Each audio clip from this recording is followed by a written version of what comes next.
Sir ஏற்கனவே சிவவாக்கியர் பாடல் வந்து பட்டி தொட்டி எங்கும் பிரமிப்பா போயிட்டு இருக்கு. சரி, இப்போ அவருடைய மகனான முருகருடைய பாடல் வேல்மாறலும் வந்து பாடி இருக்கிறீங்க.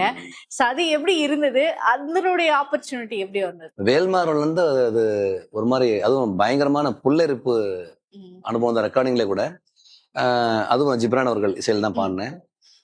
ரொம்ப வந்து லிரிக்ஸை வந்து வள்ளிமலை ஸ்ரீ சச்சிதானந்த சுவாமிகள் அருளியது வேல்மாறல். நானும் பாடி, அதுவும் வந்து நிறைய இல்லங்கள்ல வந்து கேட்டுட்டு இருக்காங்க.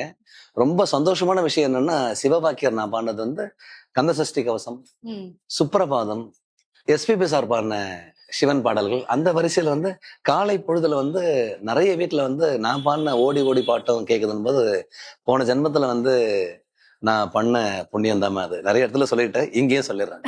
ஏன்னா வந்து உண்மையை சொல்லிதான் ஆகணும். கண்டிப்பாக சார். இப்போ வேல்மாறல் திரும்ப வந்தாச்சு. இப்போ எனக்கு தெரிஞ்சு ஓடி ஓடிக்கு அப்புறமா இப்ப இந்த வேல்மாறலும் பட்டி தொட்டி எல்லாமே ஹிட் ஆகும் அப்படின்னு நினைக்கிறேன். சோ அப்படி இருக்கும்போது இப்ப வேற என்னென்ன மாதிரியான பாடல்கள் வந்து உங்களுக்கு பாடணும்னு ஆசை இருக்கு? நிறைய இருக்குமா. நம்ம முன்னோர்கள் வந்து அருளியது நமக்கு தந்தது ரொம்ப இருக்கு. ஒன்னொன்னா வந்து நான் வந்து 1, 2ன்னு சொல்ல முடியாது. நான் பாட ஆரம்பிச்சுட்டேன், நீங்க கேட்டுட்டே இருக்கலாம், பெரியவங்களும் கேட்டுட்டே இருக்கலாம்.